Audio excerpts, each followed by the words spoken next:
오늘 말씀 함께 나누겠습니다. 하박국 3장 2절 말씀인데요. 예배 시작할 때도 같이 읽었는데 같이 함께 말씀 읽겠습니다. 여호와여, 내가 주께 대한 소문을 듣고 놀랐나이다. 여호와여, 주는 주의 일을 이 수년 내에 부응하게 하옵소서. 이 수년 내에 나타내시옵소서. 진노 중에라도 긍휼을 잊지 마옵소서. 아멘. 이 부흥이라고 하는 단어, 이 말씀이 제가 예배 시작할 때 오해가 되기도 하고 또 이 말씀을 사용하는 것에 대해서 비판도 있다는 말씀을 드렸어요. 왜냐하면 이 하박국 1장과 2장에서 하나님이 심판하시는 그 환상을 보게 됩니다. 그래서 이렇게 말하죠. 여호와야, 내가 주께 대한 소문을 듣고 놀랐나이다. 이 소문은 실은 조금 이제 명확하지 않은 번역이에요. 왜냐하면 이 하박국이 어떤 사람의 이야기를 들은 게 아니잖아요. 그렇죠. 하박국이 직접 하나님으로부터 이스라엘에 대한 심판의 환상을 본 것이고 또 이스라엘을 또 심판하는 바벨론에 대한 환상을 본 것이기 때문에 소문이 아니라 주님으로부터 들은 말씀이라고 해야 되겠죠. 주께 받은 그 말씀을 듣고서 내가 놀랐습니다. 놀랐다는 표현도 조금 유화된 표현이에요. 원래 단어는 내가 두려웠습니다라고 하는 거죠. 그냥 조금 두려운 게 아니라 정말 온몸이 떨리도록 두렵다고 하는 거예요. 그것이 이제 주님이 얼마나 두렵게 이 죄에 대해서 심판하실지를 보니까 두려운 것이죠. 그뿐만 아니라 이 이스라엘을 심판하는 바벨론까지도 하나님 궁극적으로 심판하셔서 모든 악에 대해서 주님이 징계하시는 것을 보고 나니까 정말 두렵고 떨리는 마음이 이 하박국에게 있었던 것입니다. 그러니까 이 부흥이란 단어가 사용되기 전에 심판이 전제가 되어 있는 것이고 아직 심판은 일어나지 않았잖아요. 그런데 하박국 선지자가 그것을 본 거죠. 심판이 일어날 것을 본 거예요. 그 말은 하박국이 볼 때 이스라엘, 유다나 또 이스라엘 백성이나 동일하게 심판받을 상태에 놓여 있는 거죠. 바벨론도 마찬가지로 심판받을 상태에 놓여 있는 거예요. 하나님의 심판은 다가오고 있는데 그런데 심판이 다가오고 있는 이스라엘 백성들이나 바벨론의 상태는 심판받을 상태인 거예요. 그 심판받아야 될 상태가 개선되지 않으면 그 심판은 그대로 오는 것이죠. 그 현실과 상황 가운데서 이 하박국이 하나님 앞에 간절한 그 중보의 기도를 하는 것이 여호와여, 주는 주의 일을 이 수년 내에 부응하게 하옵소서. 그러니까 이 말씀을 부흥회나 또 부흥 집회에 사용하는 것을 이제 비판적으로 보는 분들은 이 부흥은 한마디로 말하면 빨리 심판해 주세요 그런 의미 아니냐. 그래서 이 부흥을 그렇게 우리가 생각하는 교회가 성장하고 교회의 은혜가 넘치고 기적이 나타나고 하는 부흥을 의미하는 게 아닌데 이 구절을 사용하면 안 된다라고 비판적으로 말씀하시는 분들이 있어요. 당연히 그 비판도 있을 수 있어요. 그러나 성경은 그것만을 가지고는 말씀하시지는 않는 거예요. 왜냐하면 바로 뒤에 보면 이 수년 내에 주님의 일을 나타내 달라고 그래요. AMP 성경은 뭐라고 되어 있냐면 이 수년 내에 하나님 자신을 우리에게 나타내 주세요라고 실은 기도하고 있어요. 하나님의 자신이 어떤 분이신지, 하나님의 자신이 어떤 마음이신지를 우리에게 알려주세요라고 실은 기도하고 있는 거죠. 그러니까 심판은 다가오고 있고 이 땅의 백성들은 심판받을 상태예요. 그런데 이 주님의 일을 수년 내에 부응하게 달라. 심판받을 상태에 있는 그들 가운데 주님의 진노가 곧 쏟아져야 될 그들 가운데 주님이 긍휼을 잊지 마시고 하나님 자신을 나타내셔서 하나님의 부흥이 심판 가운데도 있게 해달라고 실은 기도하는 것입니다. 그렇게 이해하는 것이 훨씬 더 성경적이라고 이제 볼 수가 있어요. 그런데 이제 거기에 이제 중요한 단어들을 보면 주님께 대한 소문이라고 아까 말했지만 그것은 주님이 주신 메시지죠. 그리고 주님의 그 일은 이제 시작이 되고 있어요. 그것이 다가오고 있는데 주님 그 안에서도 진노 중에라도 이 수년 내가 두 번 반복되잖아요. 또 진노 중에라고 돼 있어요. 이 수년 안에 주님의 진노가 다가오고 있는 거죠. 근데 거기에 부흥을 달라고 말하고 있고 긍휼을 잊지 말라고 말하고 있고, 그리고 하나님 자신을 나타내 달라고 말하고 있는 겁니다.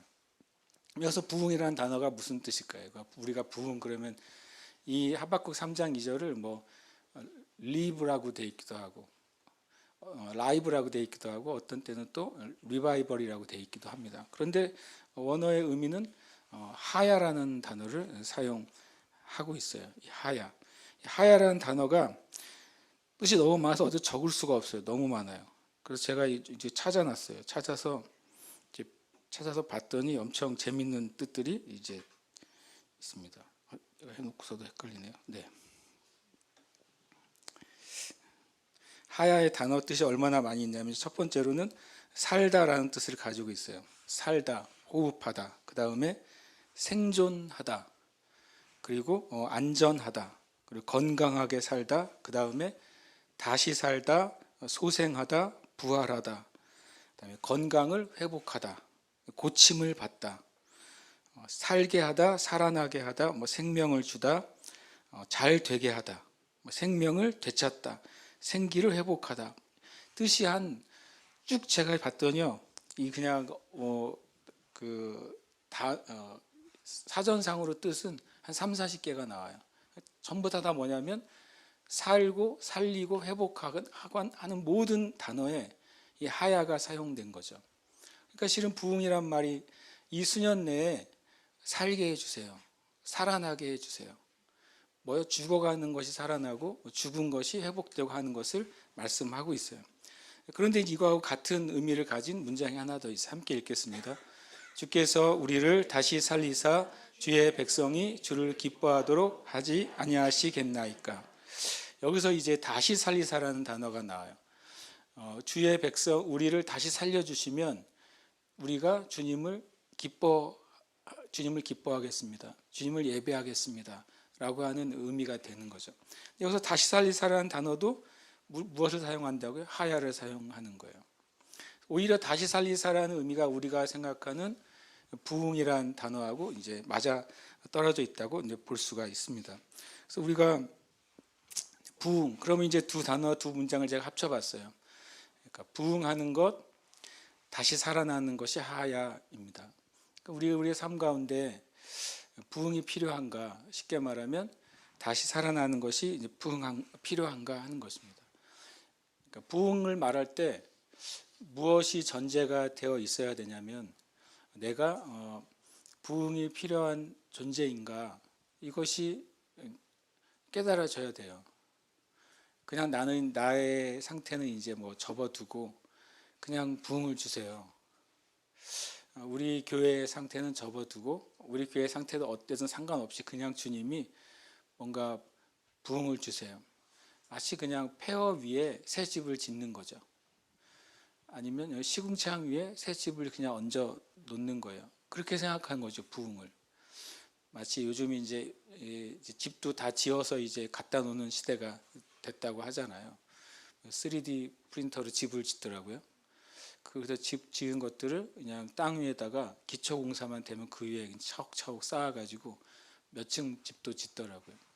놀랍게도 교회가 약간 부흥을 그렇게 생각합니다. 그냥 나의 상태는 어떨지 모르지만 좀 좋을 수도 있고 안 좋을 수도 있고 아주 나쁠 수도 있어요. 근데 그거는 이제 접어두고 그냥 주님이 뭔가 새 집을 나에게 얹어 놓듯이 딱 부흥을 주시면 그러면 이제 문제가 다 해결되는 것이 아닐까라고 하는 부흥에 대한 일종의 그런 개념이 우리 안에 있습니다. 그러나 성경은 이 하박국 3장 2절에 제가 나눈 것처럼 우리 자신이 심판받을 처지에 있다는 사실을 인지하는 걸 전제로 부흥을 구해야 돼요. 그렇지 않으면 부흥은 실제로 오지도 않을 뿐만 아니라 부흥을 경험할 수도 없습니다. 그러니까 부흥은 다른 말로 하면 뭐가 부흥되는 거냐면 우리의 신앙이 부흥이 되는 거예요. 우리의 신앙이 부흥되는 거죠.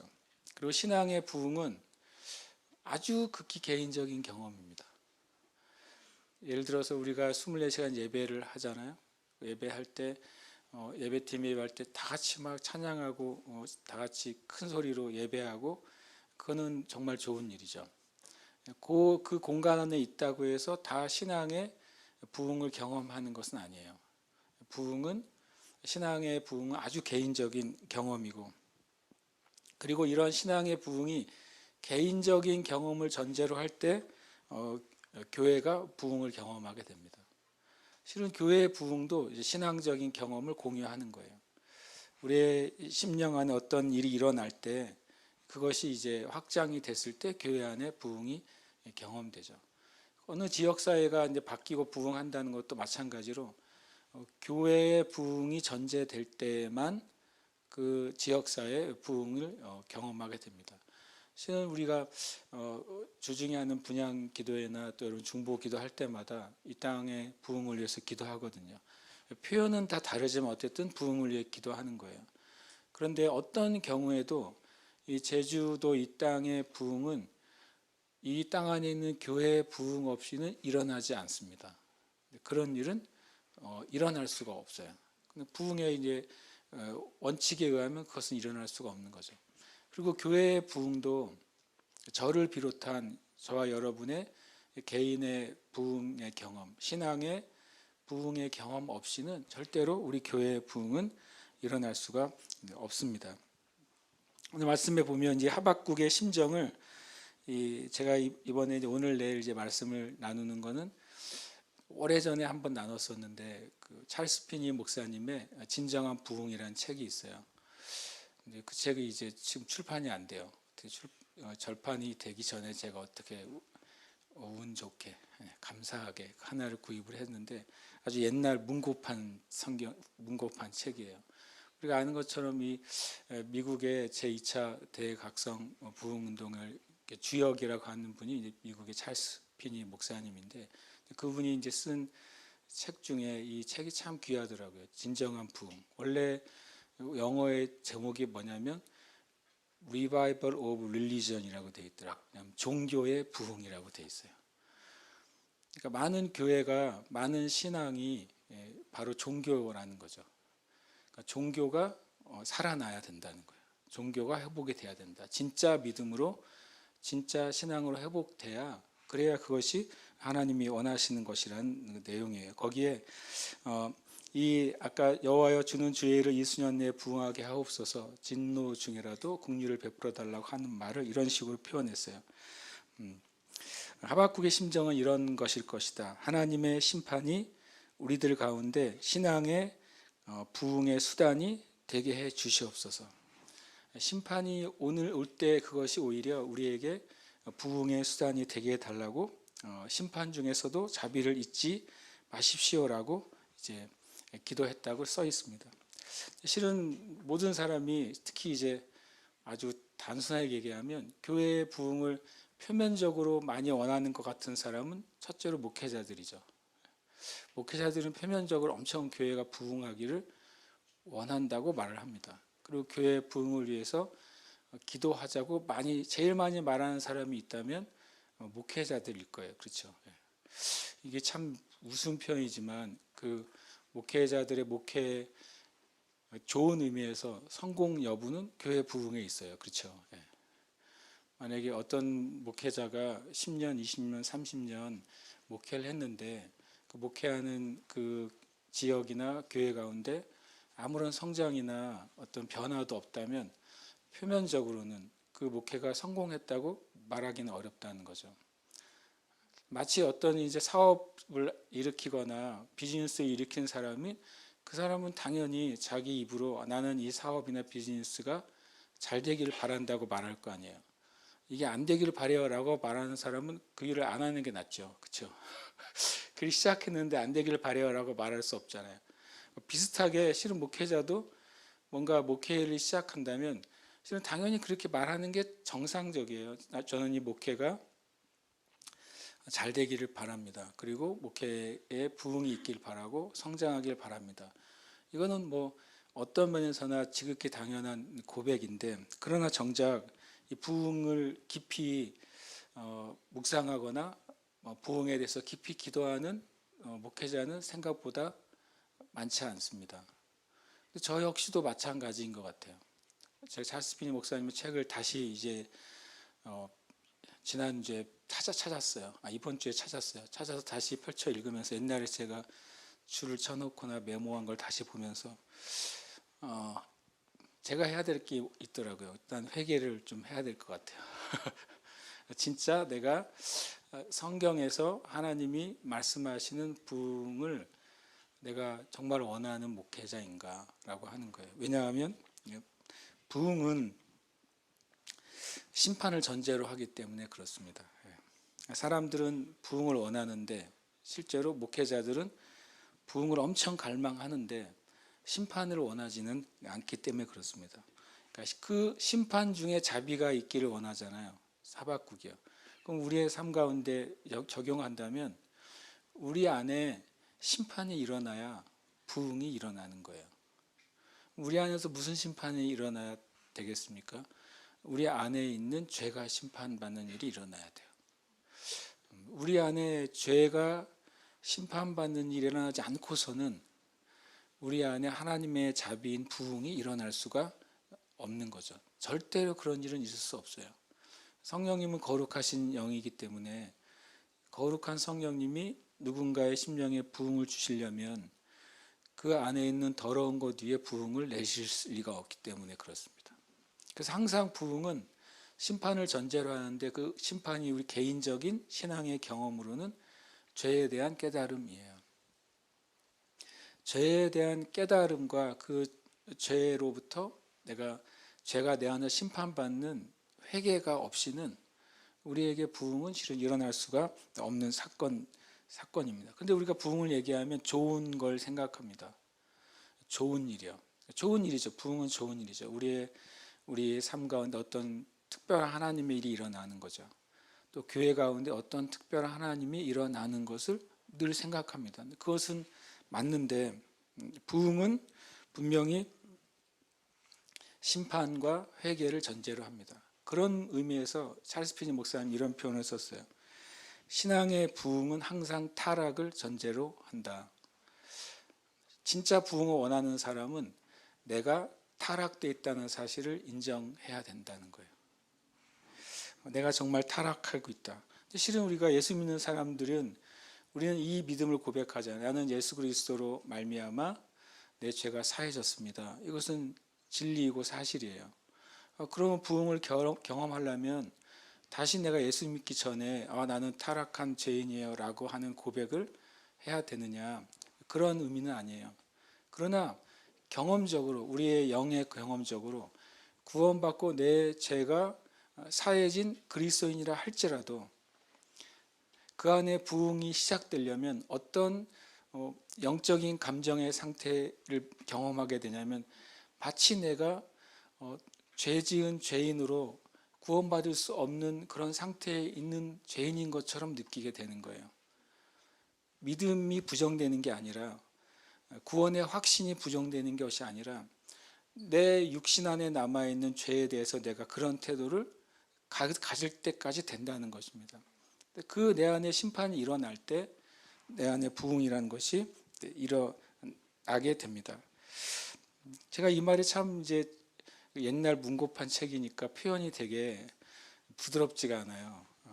그런데 이런 표현을 썼어요. 인간의 영은 영적으로 너무나 게으르기 때문에 하나님에 의해서 흥분이 일어날 필요가 있다. 이렇게 표현했어요. 번역을 좀 재밌게 했는데 되게 번역이 마음에 들더라고요. 부흥의 감정을 우리가 말하는 은혜 받았다 라고 하는 표현을 찰스 피니 목사님은 우리의 영의 흥분이 필요하다 이렇게 표현했어요. 사람의 의지는 언제 바뀌냐면 흥분될 때 바뀐대요. 내가 어떤 사실에 대해서, 어떤 문제에 대해서 내 마음에 흥분이 일어날 때, 감정적인 변화죠. 강력한 감정적인 변화가 일어나기 전에는 사람이 의지를 바꾸지 않는다는 거예요. 실제로 그렇잖아요.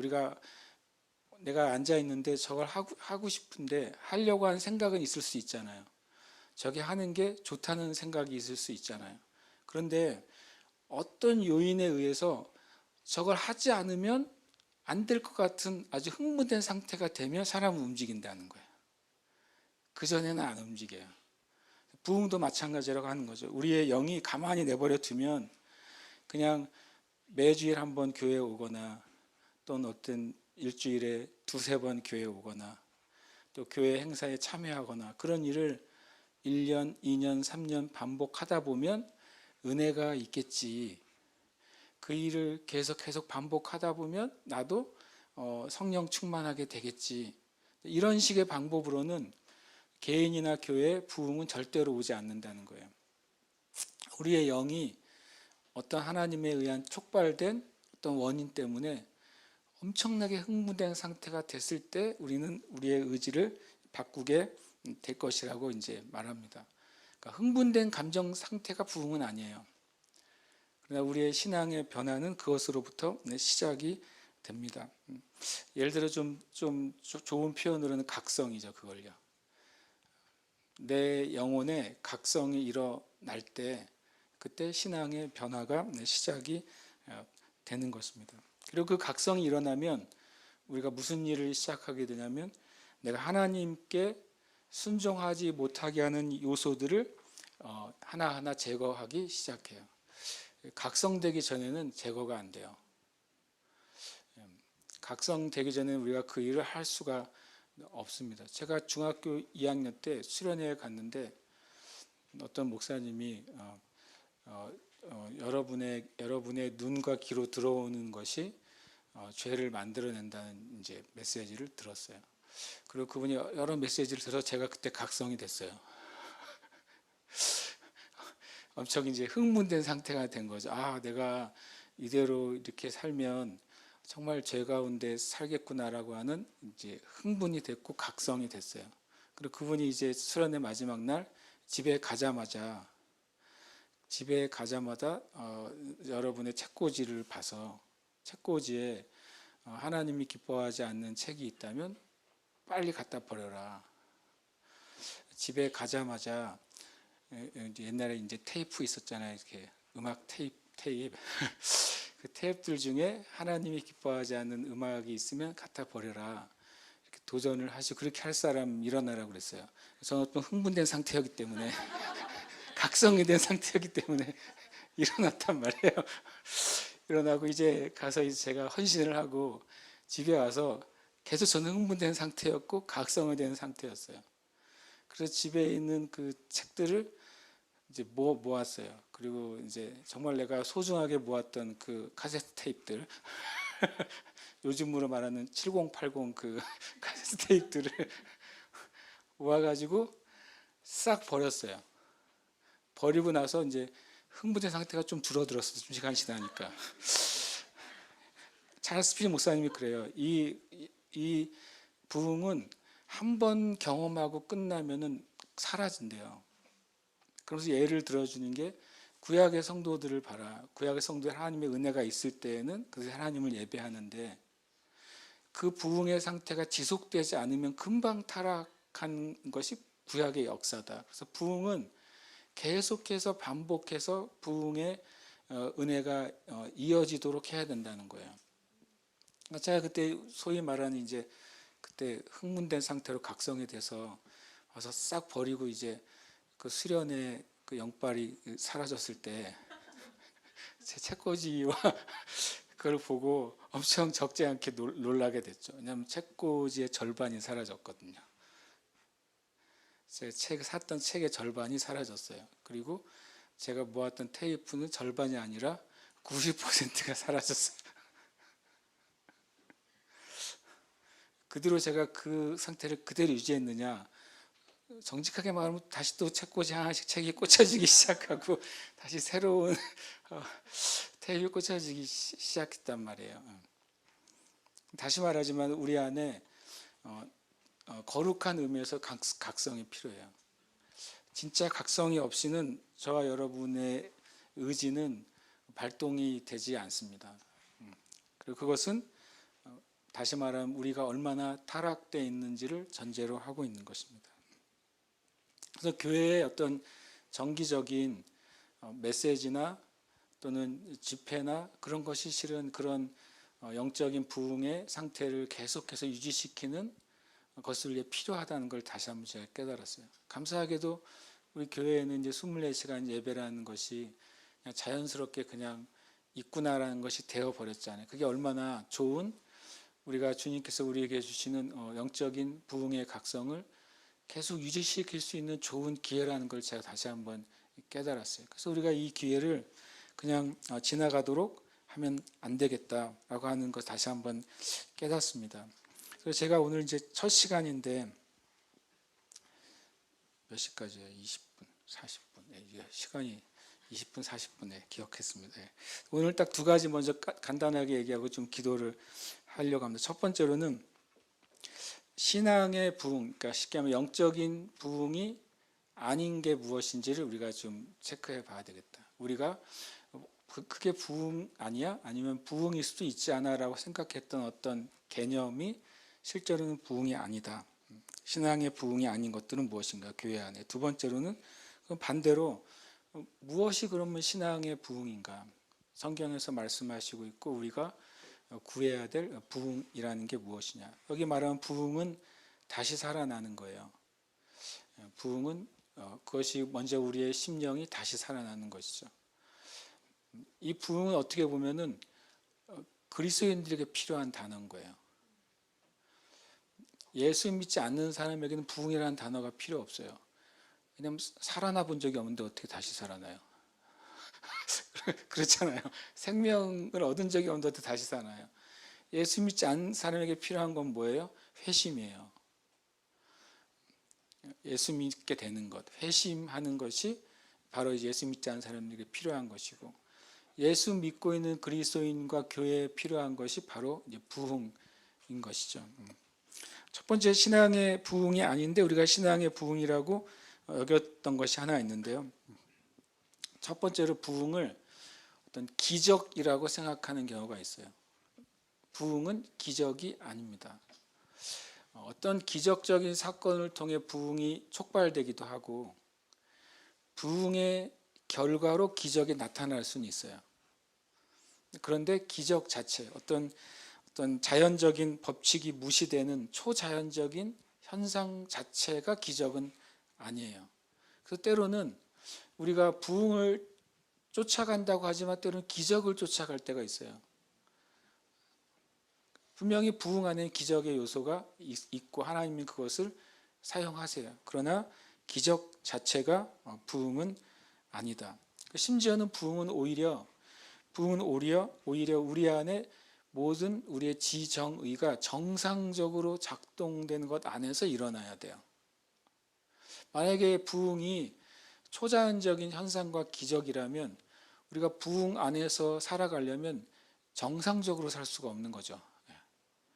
그래서 부흥은 우리의 지정의가 정상적으로 작동되는 것 안에서 일어나야지 우리가 계속 부흥의 삶을 살아갈 수가 있는 것입니다. 다시 말하지만 기적은 필요하지만 기적 자체가 부흥은 아니라는 거예요.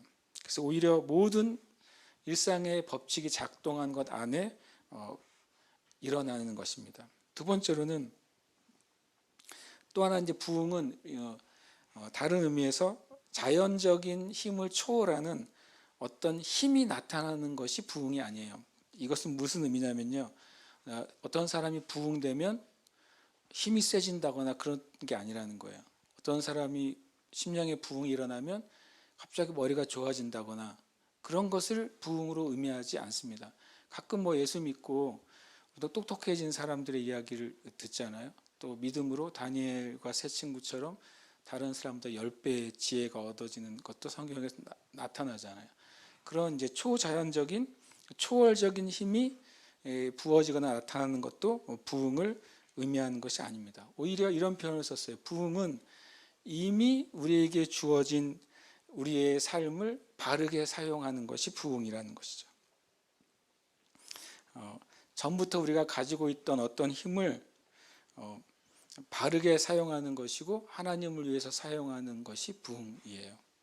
이건 나중에 한 번 더 설명을 좀 드리겠습니다. 다시 말하면 이제 부흥이란 건 뭐냐면 우리가 생각하는 기적 자체나 기적에 의존하는 것이 아니라 이미 우리에게 주어진 신앙의 수단을 이 표현도 이제 이분의 표현이기 때문에 제가 그대로 사용하려고 합니다. 우리에게 이미 주어진 신앙의 수단들을 옳게 사용함으로부터 나타나는 현상입니다.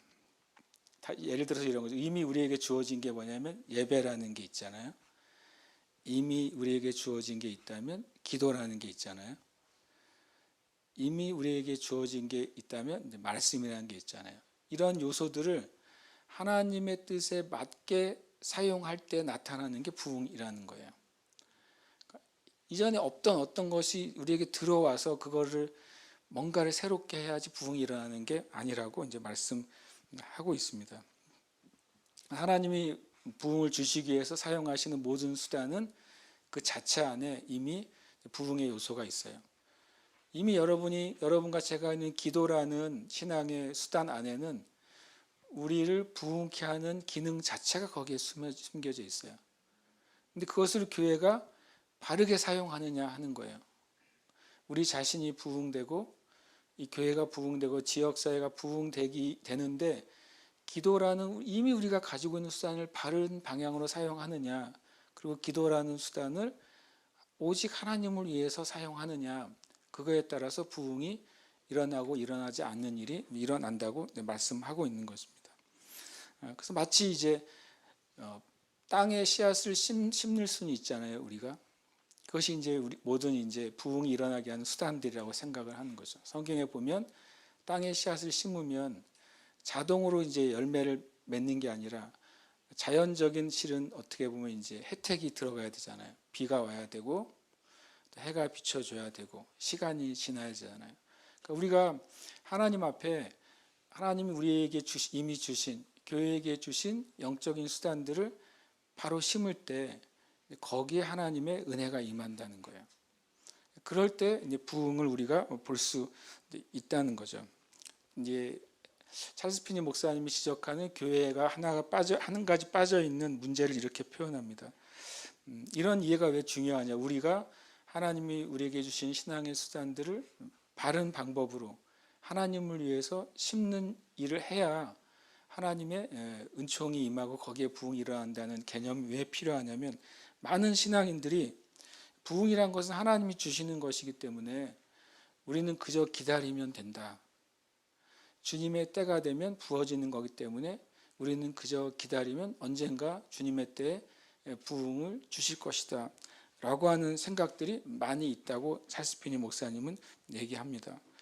그래서 만약에 그렇다면 이제 교회가 불신자의 구원을 위해서도 하나님은 불신자들을 구원하실 것이기 때문에 우리 기다리면 언젠가 그들이 구원받을 거야 라고 하는 개념도 생겨나게 된 거죠. 근데 만약에 정말 그런 믿음을 갖게 되면 교회는 가만히 팔짱을 끼고 있으면 돼요. 그럼 언젠가 그 불신자들을 주님께서 교회로 부르시겠지. 그리고 그들이 때가 되면 구원받게 될 거야. 왜냐하면 하나님은 구원받을 자들을 예정하셨고 그들을 부르시고 그들을 의롭게 하시고 그들을 거룩하게 하시고 영화롭게 하실 것이니까 라고 생각하는 거죠. 그러나 그것은 하나님의 뜻도 아니고 하나님이 원하시는 것도 아닌 것입니다. 성경에 한 가지 법칙이 있는데 갈라디아서 6장 7절에 이런 말씀이 있어요. 스스로 속이지 말라. 하나님은 업신여김을 받지 아니하시나니. 같이 따라 보겠습니다. 사람이 무엇으로 심든지 그대로 거두리라. 하나님만 원인 없이 스스로 존재하시는 분이에요. 하나님 자신만 원인 없이 스스로 존재하시는 분입니다. 그러나 이제 하나님의 피조세계 안에서는 항상 뭐가 존재하게 돼요? 원인이 있고 결과가 존재하게 됩니다. 하나님만 스스로 존재하는 원인이시고 이 모든 피조세계의 법칙은 딱 한 가지 법칙이 작동을 하는데 뭐냐면 심은 것 다음에 거둔다는 거예요. 누군가가 구원을 받으려면 그 구원받기 위해서 무엇인가 심겨져야 돼요. 이 교회에 어떤 일이 일어나려면 이 교회에 어떤 일이 일어나기 위해서 무엇인가 심겨져야 됩니다. 마찬가지로 여러분과 저의 영혼과 우리의 삶에 어떤 하나님이 일어나려면 무엇인가 심겨져야 돼요. 그것이 하나님이 사용하시는 그 부흥의 수단이 되는 것입니다. 그것을 이제 오늘 밤부터 계속 하나씩 나누려고 하는데, 제가 두 번째 주제는 지금까지 부흥이 아닌 것을 얘기했어요. 그럼 무엇이 신앙의 부흥이냐 하는 것입니다. 제가 이 말씀들을 이제 그대로 이건 나누고 싶었어요. 왜냐하면 되게 단순한 표현이지만 우리가 좀 마음에 새겼으면 좋겠다는 표현이에요. 부흥은 그리스도인들이 첫사랑을 회복하는 것입니다. 이게 부흥이에요. 저와 여러분이 부흥이 돼야 된다는 건 뭐냐면, 저와 여러분이 예수 그리스도에 대한 첫사랑을 회복하는 것, 그게 부흥입니다. 그리고 그 결과로 그리스도인들이 첫사랑을 회복하고, 그 결과로 그리스도인들 주변에 있는 죄인들이 각성하게 되는 게 부흥입니다. 그러니까 실은 이 땅에 있는 그리스도인들이 첫사랑을 회복하지 않고서는 죄인들이 각성될 길이 없어요. 예수 그리스도를 믿지 않는 사람들이, 또 예수님을 떠나는 사람들이 그들이 영혼이 각성이 되고 하나님을 찾게 되는 길은 한 가지 길이 있는데, 뭐냐면 먼저 예수 믿는 그리스도인들이 첫사랑을 회복될 때 그 일이 일어나는 것입니다. 그 법칙이 단순하잖아요. 주님이 대사명이 뭡니까? 너희는 가서라고 표현합니다. 또 주님이 성령이 너에게 임하면 너희는 또 가서 증인이 되라고 말했어요. 그러니까 증인이 없이는, 하나님 나라의 법칙은 누군가가 증인이 되지 않으면 누군가가 하나님을 알 수 없게 되어 있는 거예요. 하나님이 전도에 미련한 것으로 죄인들을 구원하시기로 기뻐하셨다고 라고 말씀하셨어요. 그러니까 우리 가운데 이제 신앙의 부흥은 바로 첫사랑이 회복되는 것입니다.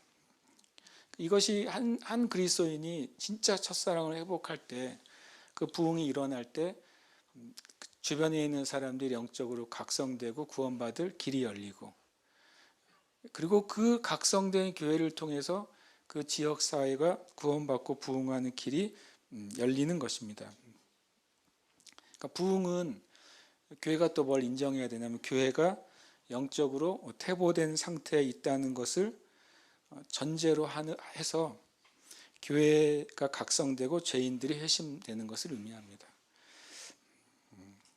다시 말하면 이제 그걸 몇 개 정리를 하면, 첫 번째 부흥은 언제나 교회가 죄를 깨닫는 것을 포함합니다. 죄를 깨달아야 돼요. 우리 새 예루살렘 교회가 죄를 깨달아야 돼요. 이 새 예루살렘 교회의 목사인 제가 죄를 깨달아야 돼요. 새 예루살렘 교회 성도인 여러분이 죄를 깨달아야 됩니다. 그래서 그 죄의 근원이 파괴가 돼야 돼요. 우리에게 이러한 현상이, 우리의 죄의 현상들이 있을 수 있잖아요. 여러 가지 죄의 현상들. 내가 습관적으로 만약에 거짓말을 한다면, 그 거짓말이 일어나는 그 죄의 현상에 뿌리가 있어요. 습관적으로 내가 분노한다면, 내가 분노하게 되는 그 죄의 그 현상의 근원들이 우리 안에 있는 거예요. 그게 파괴되지 않으면 신앙의 부흥은 일어날 수가 없는 거예요. 우리 안에 지난주에 말한 것처럼, 어제 수요일날 말한 것처럼 게으름이 있다면, 내 안에 내 삶이나 영적인 신앙에 게으름이 존재한다면, 그 게으름의 근원들이 파괴되기 전에는 하나님의 부흥이 우리에게 일어날 수가 없습니다. 그러니까 다시 말하면 부흥은 언제나 교회가 죄를 깨달을 때 일어나요. 두 번째로는 타락한 그리스도인들이 회개하게 됩니다. 부흥 안에서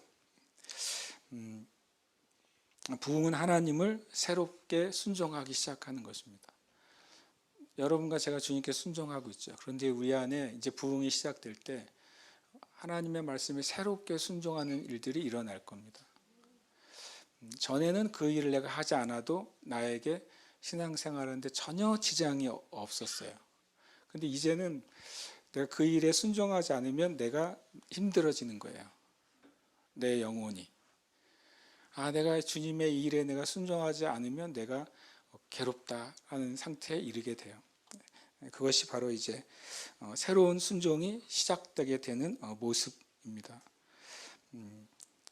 마치 처음 하나님을 만나서 회심하는 사람이 느끼는 그 영의 감정처럼 이제 부흥한 그리스도인들은 그런 의식을 느끼게 돼요. 내가 주님을 마치 처음 만난 것처럼, 내가 죄인이라는 사실을 처음 깨닫게 되는 것처럼 느끼게 됩니다. 그것이 그리스도인들이 경험하는 회개와 부흥이 됩니다.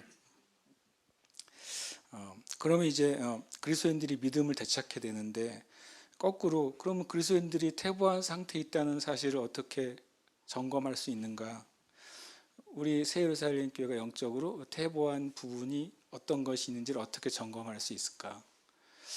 제가 목사로서 내가 영적으로 퇴보했다는 사실을 어떻게 점검할 수 있는가? 저는 이거를 읽고서 전혀 예상하지 못하는 점검 기준이었어요. 찰스 피니 목사님이 이렇게 말합니다.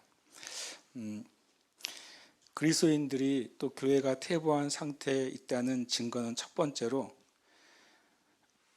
교회와 그리스도인들이 죄인들을 볼 때 그들에 대해서 마음이 돌처럼 냉랭한 것입니다. 그게 교회가 퇴보되어 있다는 증거인 것입니다. 그리고 제가 봤더니 제가 냉랭하더라고요.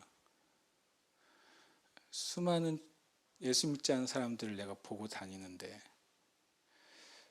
예를 들어서 제가 공항에 가서 비행기를 타면 수많은 예수 믿지 않는 사람들을 보게 돼요. 그거 어떻게 할 수 있냐고요? 보면 알잖아요. 저 사람 예수 믿는지 안 믿는지 옷 입는 거 보면 알잖아요. 저 앞에 가는 정말 아름답게 생긴 아가씨가 예수 믿는지 안 믿는지 옷 입는 거 보면 그냥 알잖아요. 예수님 믿으면서 저렇게 입는다면 놀라운 일이죠. 더 믿을 수 없는 일이죠.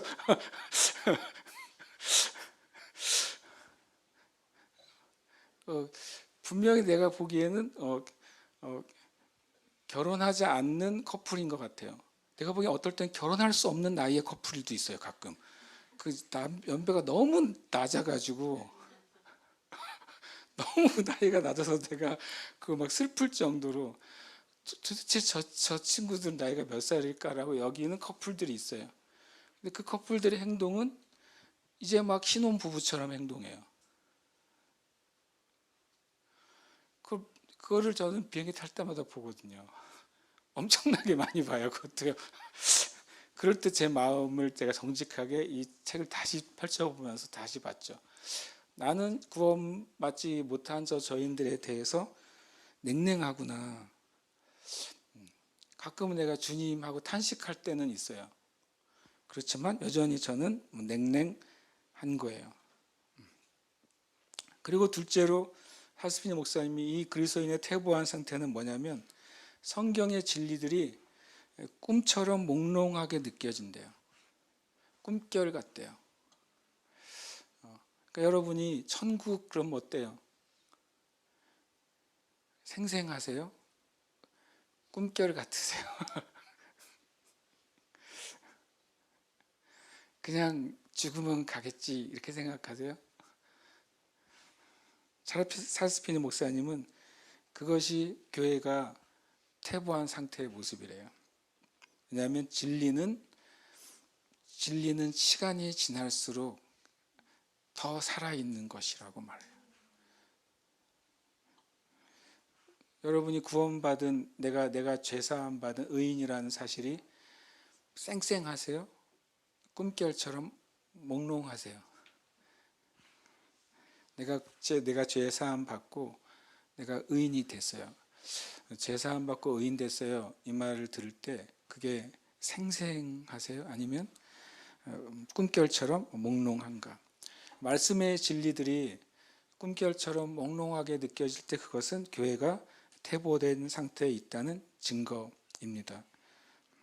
세 번째로는 우리가 가진 믿음이 실제 내 삶에 힘이 되지 못하는 거예요. 여러분이 가지고 있고 고백하는 믿음이 내 실생활에 그 믿음이 힘이 되느냐, 내 문제가 발생했을 때 실제 내가 믿는 믿음이 내 문제에 힘이 되고 도움이 되느냐 하는 거예요. 그렇지 못하다면 우리는 믿음이 퇴보된 상태에 있는 것이다. 이 말씀이 적절한 비유를 들었어요. 주님이 어떤 한 눈먼 사람을 고쳐주시는데 침을 바르고 흙을 이겨서 눈을 묻히시고 기도해 주세요. 그래서 이제 무엇이 보이냐 했더니 뭐라고 말하냐면 희미하게 보입니다. 나무 같은 것들이 걸어 다니는 것처럼 보입니다. 그래요. 그리고 다시 주님이 한 번 더 기도해 주시죠. 그 다음에 뭐라고 말합니까? 사람들이 정확하게 보인다고 말해요. 마치 부흥이 필요한 그리스도인들과 교회의 상태가 그렇다는 거예요. 나무들이 움직이는 것처럼 하나님의 진리들이 보이긴 보이는데 정말 살아있고 명확하고 생생하지 않게 보인다는 거예요. 그것이 바로 우리가 되찾아야 될 믿음의 상태인 것이죠. 우리가 이제 부흥을 경험하게 되면 우리는 이제 부흥을 경험할 겁니다. 이미 저와 여러분 예수 그리스도로 말미암아 구원 받았어요. 그런데 우리 자신을 위해서나 이 교회를 위해서 하나님이 하실 일을 위해서나 이 땅 제주를 위해서 우리에게 부흥이 필요합니다. 신앙적인 회복이 필요해요. 우리의 영에 정말 하나님이 주시는 흥분이죠. 하나님의 나라에 대한, 하나님의 복음에 대한, 하나님의 생명에 대한 그 영적인 흥분이 필요한 거예요. 그러면 그 믿음이 되찾으면 어떤 일이 벌어질까 하는 걸 우리가 미리 좀 알아야 되겠어요. 저와 여러분이 부흥을 경험하기 시작하면 어떤 일이 우리에게 일어나느냐. 아까 말한 것처럼 부흥은 첫사랑을 회복하는 거잖아요. 하나님의 사랑을 되찾게 되면, 하나님의 사랑이 우리에게 부어지면 반드시 함께 붙는 그 열정인데, 그것은 바로 죽은 사람들에 대한 열정이라는 거예요. 그게 가장 자연스러운 열정인 것이죠. 내가 정말 부흥을 경험하게 되면 죽어있는 영혼들에 대한 열정이 일어나는 것이죠. 그래서 만약에 정말 내 주변에 내가 사랑하는 사람인데 그 영혼이 죽은 죄인들을 볼 때, 우리가 하나님의 사랑이 우리에게 되찾아지면 어떤 일이 벌어지냐면 마음이 슬퍼진다는 거예요. 내가 정말 사랑하는 사람인데 그 사람을 볼 때 내 안에 하나님의 사랑이 불이 붙어 있으면 그 영혼에 대해서 슬퍼지게 되죠. 더 나아가서 괴로워지기까지 하는 거예요. 사람이 괴로우면 어떻게 합니까? 행동합니다. 만약에 우리가 어떤 고통의 차원으로 보면 이렇게 한번 툭 건드리면 덜 고통스럽지만, 만약에 아주 그냥 뾰족한 쇠가 내 속에 쏙 들어오면 그 고통을 견딜 수가 없어서 뛰쳐나갈 거 아니에요. 영혼에 대한 그 슬픔이 내 안에 고통이 되게 되면 가만히 있을 수가 없게 된다는 거예요. 그래서 그 영혼을 설득하게 되고, 그리고 그 영혼에 대한 부드럽고 불타는 사랑으로 가득하게 됩니다. 그래서 하나님 앞에 그 영혼을 위해 기도하지 않을 수 없게 되는 거예요. 실은 그게 부흥의 결과예요. 왜냐하면 성경에 보면 부흥의 결과를 어떤 하나님 우리에게 주신 축복으로 말하고 있지 않습니다. 하나님의 축복과 약속은 그리스도인에게 있는 것입니다. 그래서 그것을 우리가 믿음으로 우리는 얻는 거예요. 그러나 이 부흥은 하나님의 구원을 위해 우리에게 주시는 아주 중요한 하나님의 일인 것이죠. 그래서 하나님께 그 영혼을 구원해 달라고 진짜 간구하게 되고, 또 그에게 가서 설득하게 돼요. 제가 지난 주일날 여기서 설교를 안 하고 일본에서 설교를 했잖아요. 그때 그 말씀을 드렸어요. 믿음이란 단어는 원래는 확신이란 단어예요. 믿음. 확신이라는 단어의 어원은 뭐냐면 설득당하다라고 하는 뜻이에요. 저와 여러분이 하나님을 믿었다고 하는 소리는 뭐냐면 하나님으로부터 설득을 당해서 하나님이 계시다는 것을 확신했기 때문이에요. 저와 여러분이 회개하고 구원받은 믿음을 갖게 된 것은 뭐냐면 내 죄가 회개돼야 구원받는다는 그 말씀에 내가 설득을 당한 거예요. 그래서 내가 회개하고 구원받는 믿음을 확신하게 된 것입니다. 모든 사람은 내가 확신하지 않는 것을 행하지 않습니다. 그 확신은 어디서부터 오냐? 설득으로부터 와요. 죄도 설득으로부터 옵니다. 놀랍게도. 마귀는 하와를 설득했어요. 그리고 하와는 설득을 당했고, 그래서 설득을 당한 하와가 선악을 알게 하는 나무를 보니까 그것이 보암직도 하고 먹음직도 하고 지혜롭게 할 만큼 할 것이라고 확신하게 됩니다. 그래서 그가 그것을 먹게 돼요. 우리가 주님에 의해서 이제 계속 부흥을 나눌 때 제가 바라는 것은, 저도 주님이 우리에게 행하시기를 원하시는 그 부흥의 진리에 제가 설득당하길 원해요. 그리고 우리 교회가 우리 자신에게 필요한 하나님의 일이죠. 그 부흥의 메시지에 설득되기를 간절히 기도합니다. 그럴 때 우리 안에 진짜 확신이 생길 것입니다. 그리고 이 부흥이 우리 가운데 불이 붙기 시작하면 이제 그리스도인들 안에 있는 죄의 세력이 깨지기 시작합니다. 왜냐하면은 부흥된 그리스도인은 하나님에 의해서 그 영이 하나님 나라와 진리에 대해서 흥분되고 각성된 그리스도인에게는 세상과 세상에 있는 것이 너무 작게 보이기 시작하는 거예요. 그래서 죄를 끊는 일이 벌어져요.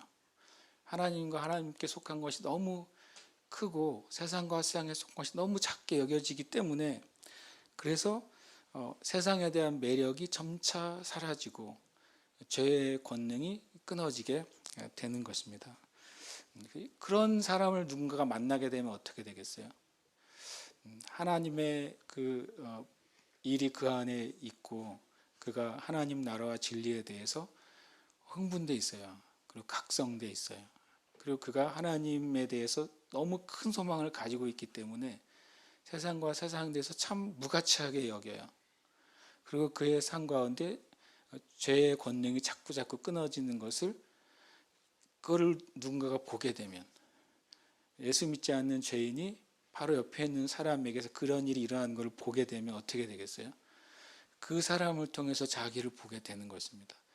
자신이 얼마나 타락한 존재인지를 보게 되는 거예요. 자신이 얼마나 진리로부터 떨어져 있는지를 보게 되고, 자신의 일상이 얼마나 죄의 모습인지를 비로소 보게 되는 겁니다. 우리가 지나가는 사람에게 당신은 죄인입니다, 예수님 믿으세요, 이 말을 통해서 성령님은 역사하실 수 있습니다.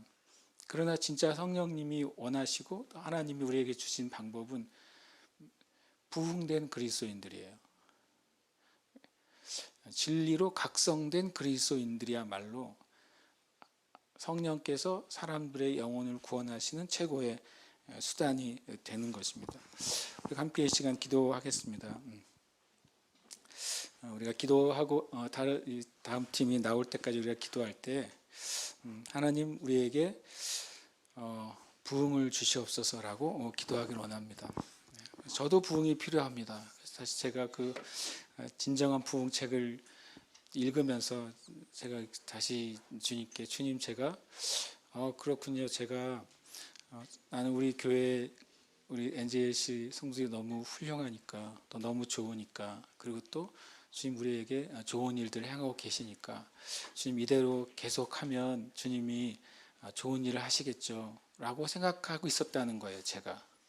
근데 아닌 거예요. 하나님 우리에게 이미 주신 기도와 말씀과 이 예배가 진짜 하나님이 사용할 수 있는 부흥의 수단이 되게 해야 돼요. 그래서 이 24시간 예배가 우리는 참 좋죠. 벌써 10년 이상 해왔으니까, 심지어 저 여러분에게 이미 이제 몸에 익숙해졌어요. 다른 분들은 어떻게 그 교회는 24시간 예배를 드려요? 그럼 저는 뭐라고 말하냐면 별로 어렵지 않아요 라고 말을 하거든요. 그런데 그것이 또 한편으로는 이것이 부흥을 위한 장애물이 될 수도 있겠구나 라는 생각을 갖게 됐어요. 이 시간 기도할 때 주님, 진짜 부흥을 우리가 원합니다. 정말 내 영 안에 하나님에 대한 사랑이 회복되기를 원합니다. 하나님 나라에 대한, 천국에 대한 사랑이 회복되기를 원합니다. 진리에 대한 사랑이 회복되기를 원합니다. 죽은 영혼들에 대한 사랑이 회복되기를 원합니다. 주님의 몸인 교회에 대한 사랑이 회복되기를 원합니다. 그러니까 함께 이 시간 기도하겠습니다. 기도하면서 또 주님 앞에 예배하며 나아가겠습니다.